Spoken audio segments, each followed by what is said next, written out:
Avez-vous déjà perdu quelqu'un? Et vous êtes resté figé devant une question déchirante, enterré ou incinéré. Des millions de croyants se posent cette même question en silence, tiraillés entre tradition, émotion, écologie et foi.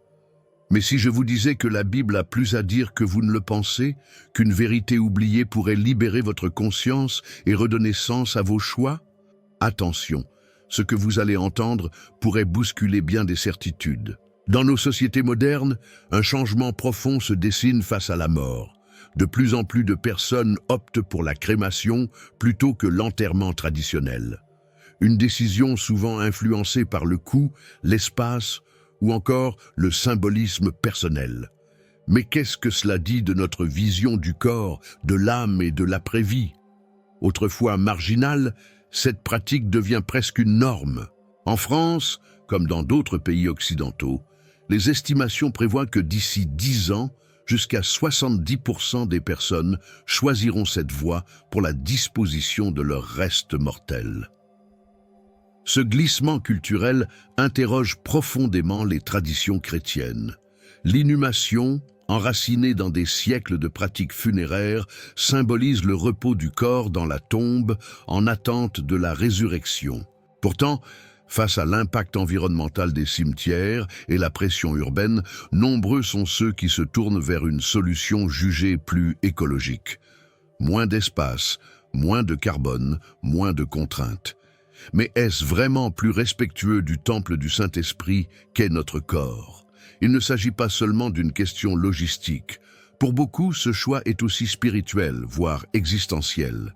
La crémation évoque le feu, un symbole puissant de purification dans la Bible, mais aussi de jugement. Le feu peut incinérer, mais il peut aussi purifier, comme dans Zacharie 13, 9. « Je les affinerai comme on affine l'argent, je les éprouverai comme on éprouve l'or. » Ainsi, ce feu peut être vu comme une transition, un passage, un acte de régénération. Les raisons invoquées varient d'une famille à l'autre. Certaines personnes évoquent la volonté de retourner au vent, à la poussière, en harmonie avec la nature. D'autres veulent éviter les cimetières qu'ils jugent impersonnels ou froids. Dans ce geste, on devine souvent un désir de liberté, mais aussi un certain malaise vis-à-vis des normes sociales ou religieuses liées à l'inhumation. Le deuil devient mobile, intime, parfois même silencieux, porté dans une urne plutôt qu'autour d'une tombe. D'un point de vue anthropologique, cette évolution n'est pas anodine. Elle reflète un changement dans notre rapport à la mort, à la mémoire, aux corps humains. Le cimetière n'est plus forcément le lieu central du rituel. Le mémorial peut être virtuel, diffusé sur les réseaux ou dispersé dans un jardin. Pourtant, ce déplacement ne réduit en rien la douleur du deuil ni le besoin de spiritualité. Il transforme seulement la manière dont nous exprimons notre espérance. Pour l'Église, cette transition peut représenter une occasion de dialogue et d'enseignement. Comment accompagner les familles en deuil quand le rituel classique s'efface? Comment parler de vie éternelle, de résurrection et de salut dans un monde où le feu remplace la terre? Ce sont là des questions pastorales profondes qui méritent réflexion.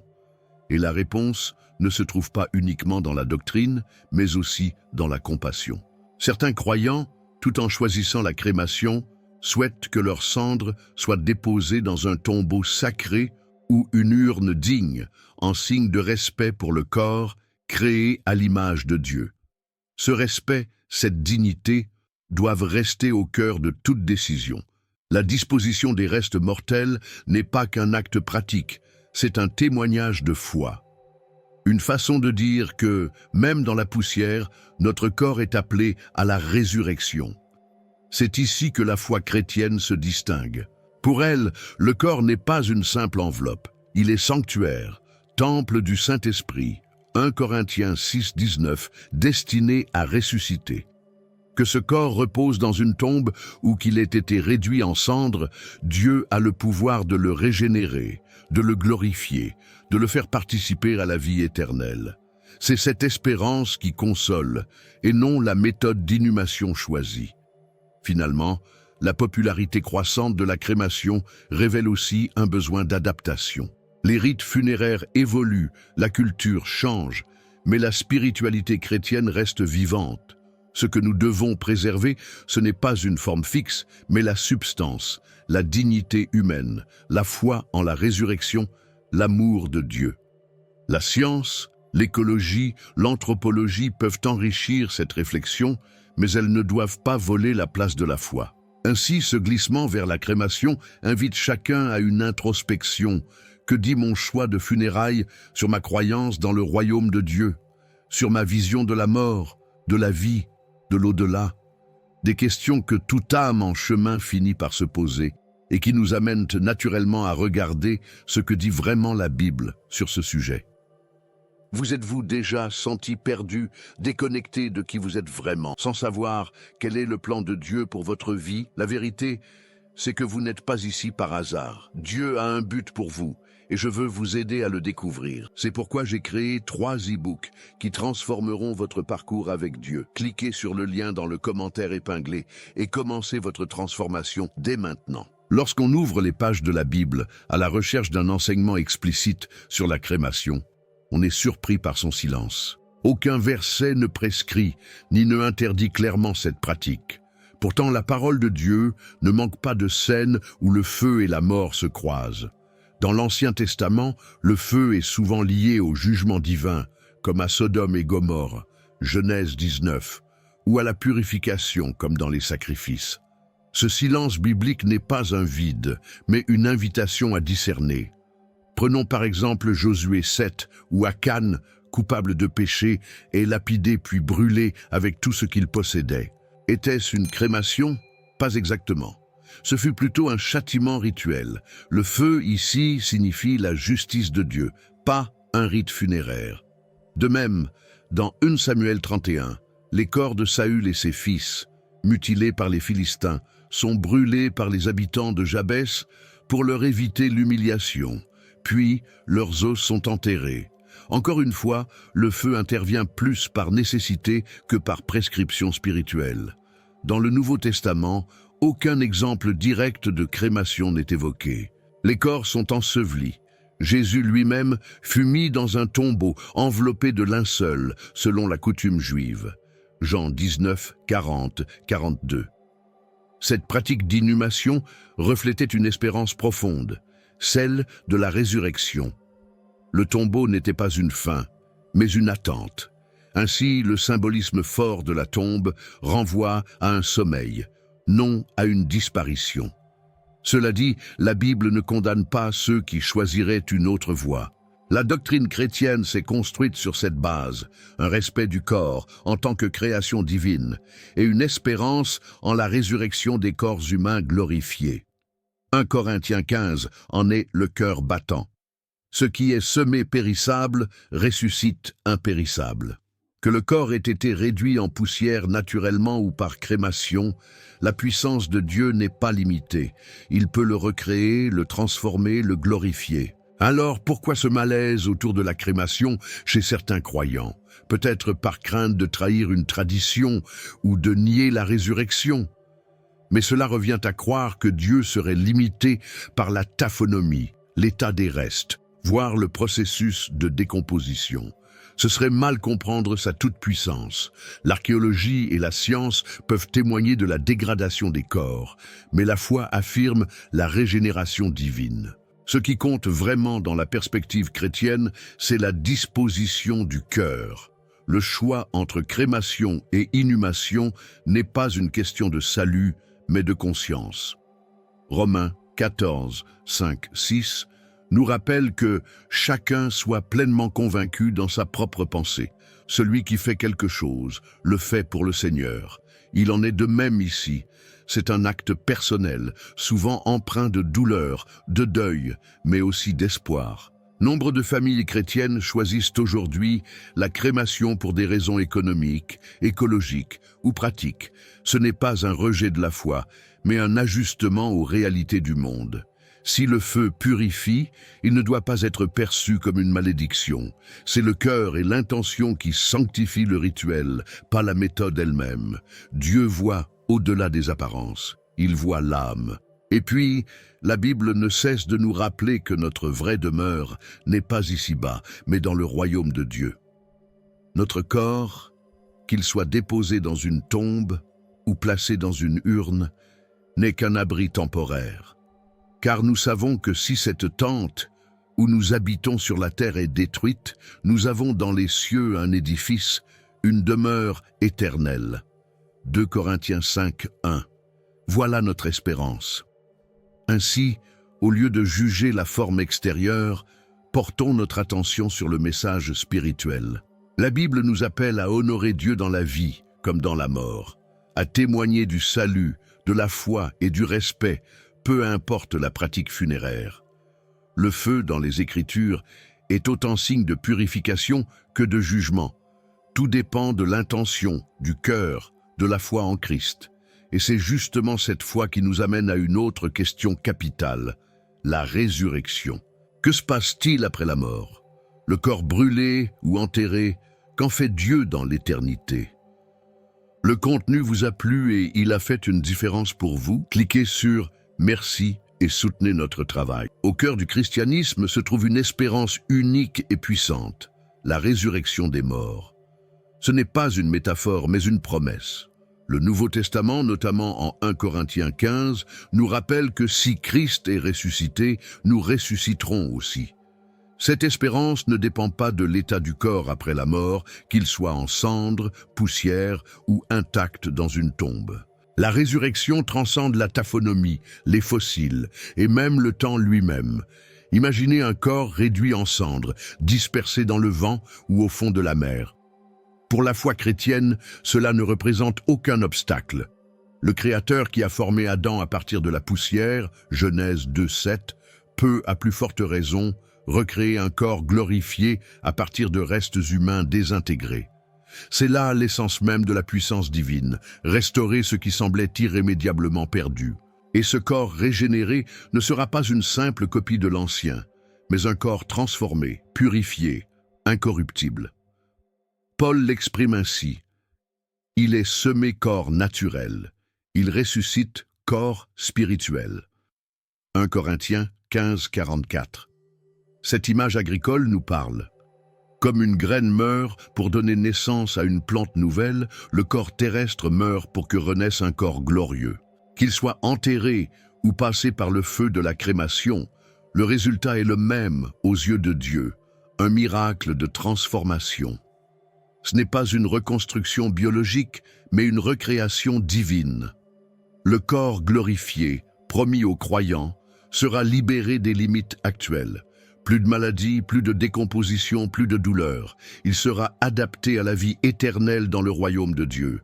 Ce corps ne sera pas soumis aux lois du carbone ou aux limites de l'écologie terrestre. Il sera, comme celui du Christ ressuscité, capable de traverser les murs, mais aussi de manger du poisson grillé en présence de ses disciples. Luc 24, 42, 43. Une humanité renouvelée. Ce mystère, bien que profond, touche notre quotidien. Quand nous faisons face à la mort d'un proche, la foi en la résurrection devient notre ancre. Elle nous rappelle que le tombeau n'a pas le dernier mot. Que ce soit dans un cimetière ou dans une urne, nos morts sont endormis en Christ. Cette vérité change notre manière de vivre le deuil. Elle transforme nos funérailles en un acte de foi. Le rituel devient un mémorial du salut, un témoignage d'espérance. En parlant de résurrection, il est essentiel de rappeler que notre corps est le temple du Saint-Esprit, 1 Corinthiens 6, 19. Il mérite respect et dignité, même dans la mort. Cela signifie que, quel que soit le mode de disposition des restes mortels, crémation ou enterrement traditionnel, ce respect doit guider nos décisions. Non pas par peur, mais par amour et reconnaissance de ce que Dieu fera encore avec ce corps.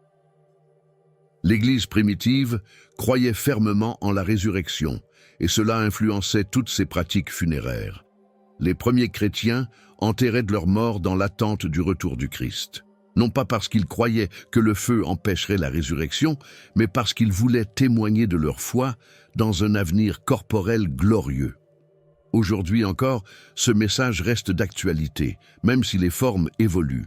Il est donc primordial de replacer la résurrection au centre de nos décisions spirituelles. Ce n'est pas la méthode qui sauve, mais la foi dans celui qui a vaincu la mort. Une urne ou une tombe n'est qu'un lieu transitoire. Le corps glorifié, lui, est éternel. C'est notre destination finale, notre espérance, notre héritage. Cela devrait nous pousser à vivre chaque jour en gardant les yeux fixés sur le royaume à venir. Et si le monde moderne nous propose des options plus nombreuses, la question reste la même. Croyons-nous vraiment que Dieu peut ressusciter nos corps, peu importe leur état? C'est là une invitation à la confiance totale, à l'abandon entre ses mains. C'est aussi ce qui nous conduit à réfléchir aux enjeux actuels, notamment en matière d'écologie et de pratiques funéraires responsables. Le choix entre crémation et enterrement traditionnel ne se fait plus uniquement à la lumière de la foi ou de la culture. Il s'inscrit désormais dans une réflexion plus large, incluant l'écologie, l'éthique et l'impact environnemental. Face aux défis climatiques, certains considèrent la crémation comme une solution plus verte. Elle prend moins de place dans les villes saturées, évite la construction de vastes cimetières et limite certaines formes de pollution liées à l'inhumation. Mais qu'en est-il réellement? D'un point de vue scientifique, la crémation produit une émission de carbone non négligeable. Le processus nécessite de brûler à très haute température pendant plusieurs heures, libérant dans l'atmosphère du CO2, du mercure issu des amalgames dentaires et d'autres particules. Ce n'est donc pas une solution zéro impact, loin de là.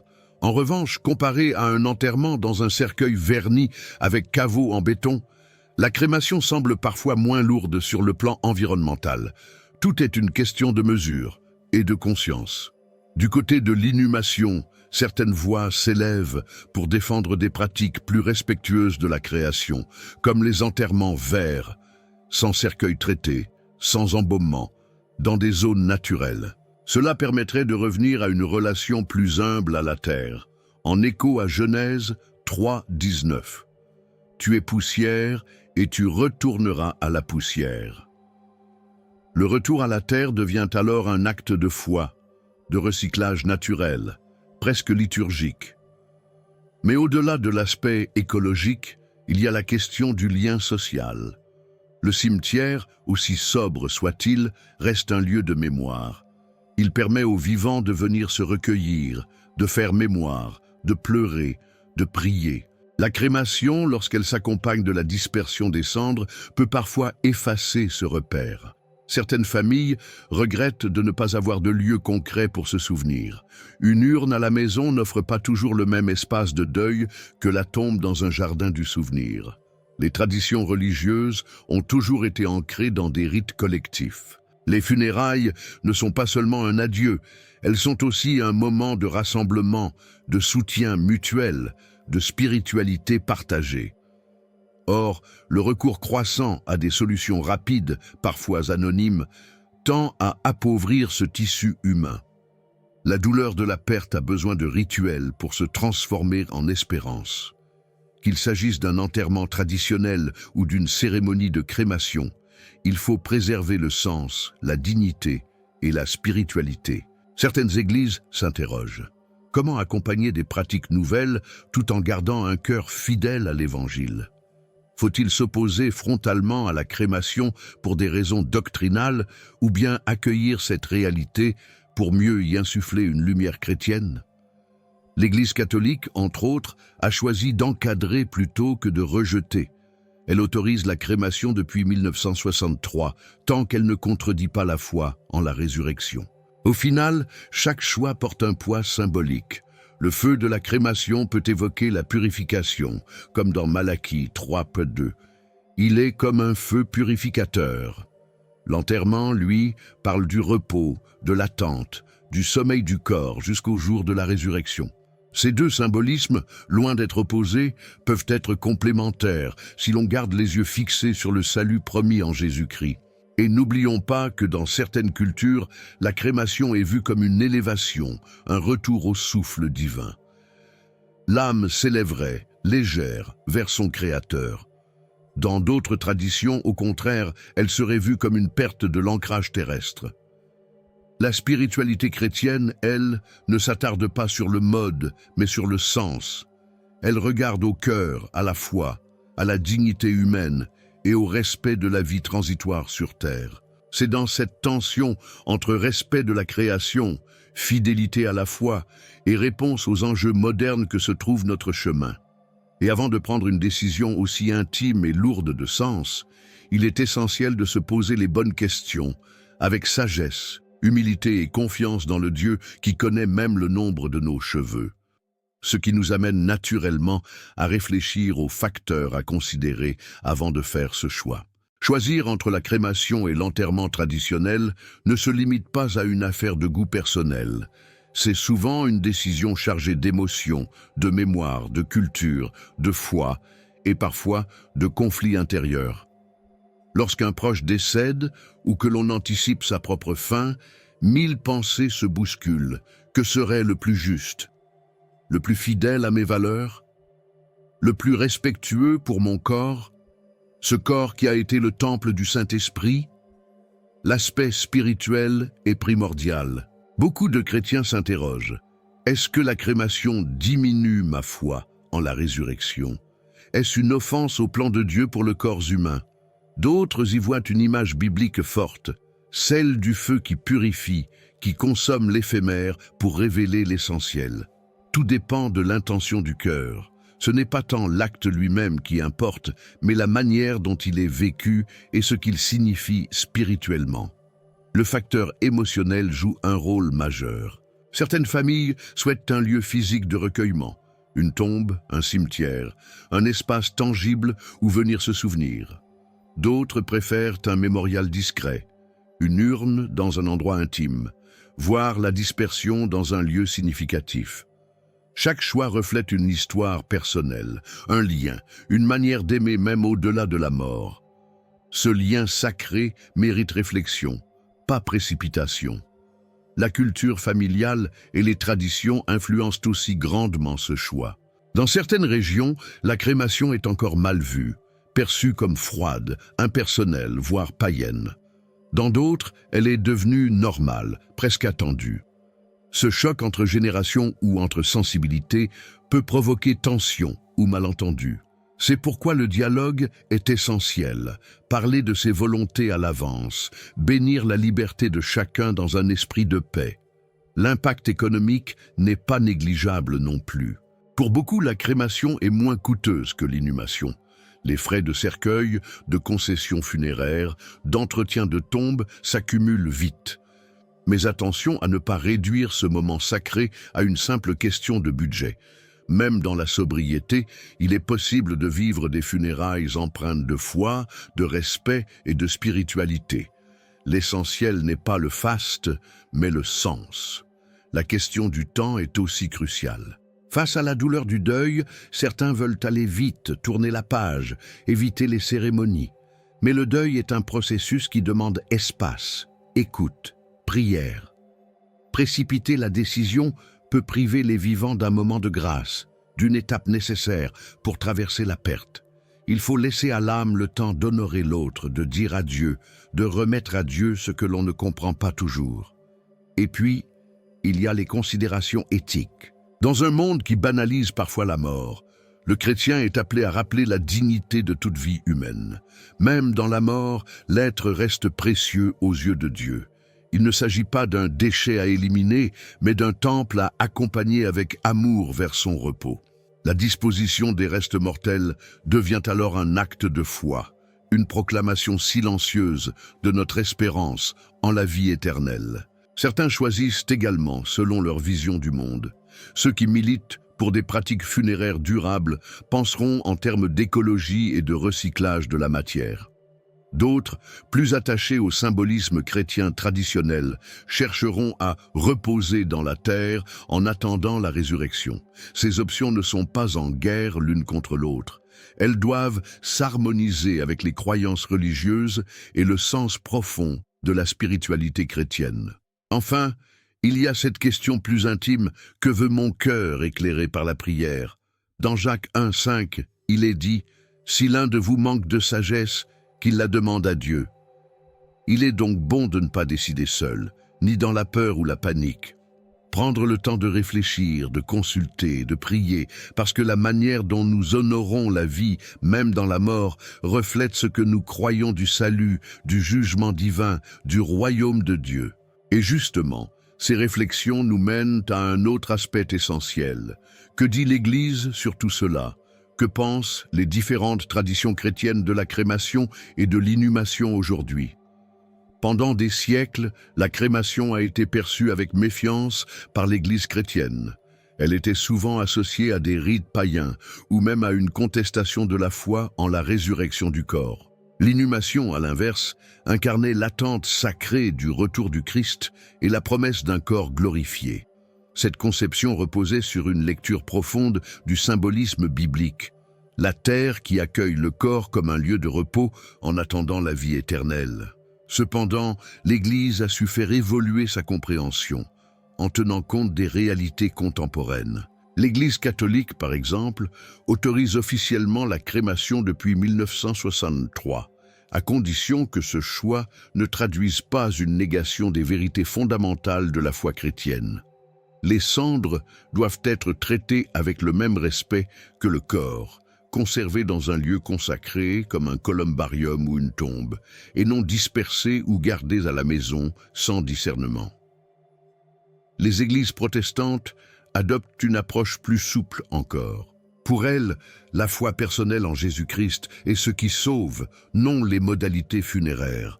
Le mode de disposition des restes mortels relève d'une liberté éclairée par l'Esprit. Ainsi, crémation et enterrement peuvent être également honorés si l'acte est empreint de foi, de respect et de confiance dans la résurrection promise. Ce n'est pas le feu ni la terre qui sanctifient, mais la grâce de Dieu. L'Église orthodoxe, plus ancrée dans la tradition, conserve sa préférence pour l'inhumation, qu'elle considère comme plus conforme à la dignité du corps et au témoignage de l'espérance chrétienne. Toutefois, même dans cette tradition, la position repose moins sur une interdiction stricte que sur une volonté de rester fidèle à une vision sacramentelle de la mort. Le corps, créé à l'image de Dieu, mérite d'être entouré de gestes sacrés jusqu'au bout. Malgré leurs différences, toutes les confessions chrétiennes s'accordent sur une chose essentielle. Le corps humain n'est jamais une simple enveloppe jetable. Il est le lieu où Dieu a habité, où la vie s'est exprimée, où la foi a été vécue. Il mérite, dans la mort comme dans la vie, un respect profond. Que ce corps repose en terre ou soit réduit en cendres, il reste précieux aux yeux du Seigneur. La mission de l'Église est donc d'accompagner les familles, de les éclairer et de leur rappeler que la dignité humaine dépasse les formes extérieures. Les funérailles ne sont pas une formalité. Elles sont un acte spirituel, un hommage à la vie, une proclamation silencieuse de l'espérance chrétienne. Elles doivent témoigner de la foi dans la résurrection, de l'amour pour le défunt et de la confiance dans la fidélité de Dieu. Il ne s'agit pas de choisir entre tradition et modernité, mais entre l'indifférence et la foi. Ce que Dieu attend de nous, ce n'est pas un rituel figé, mais un cœur sincère, tourné vers lui. Que l'on opte pour la crémation ou l'inhumation, l'essentiel est de confier cette décision au Seigneur, dans la prière et la paix. Car au-delà de la cendre ou de la poussière, il y a une promesse, celle de la résurrection des corps et de la vie éternelle. L'Église nous rappelle ainsi que notre espérance ne repose ni sur un cercueil, ni sur une urne, mais sur le Christ ressuscité. Et c'est dans cette lumière que toute décision funéraire, si elle est prise dans la foi, devient un témoignage vivant du salut en Jésus. Voilà le cœur de la position chrétienne, respecter le corps, honorer la mémoire, proclamer la résurrection. Tu sais maintenant ce que la Bible révèle, avec profondeur et vérité sur la crémation. Mais ces connaissances ne sont pas faites pour rester théoriques, elles sont une invitation à vivre ta foi, même face à la mort. Alors pose-toi cette question. Comment mes choix funéraires reflètent-ils ma foi dans la résurrection et le royaume de Dieu? Si cette vidéo t'a éclairé, Abonne-toi dès maintenant, active la cloche pour continuer à explorer des vérités bibliques puissantes. Et partage ce message à ceux qui en ont besoin. Tu as découvert ce que la Bible dit sur la mort. Mais maintenant, découvre ce qu'elle dit sur la vie. Le psaume 23 cache un secret si profond qu'après l'avoir compris, tu ne verras plus jamais Dieu ni toi-même de la même manière.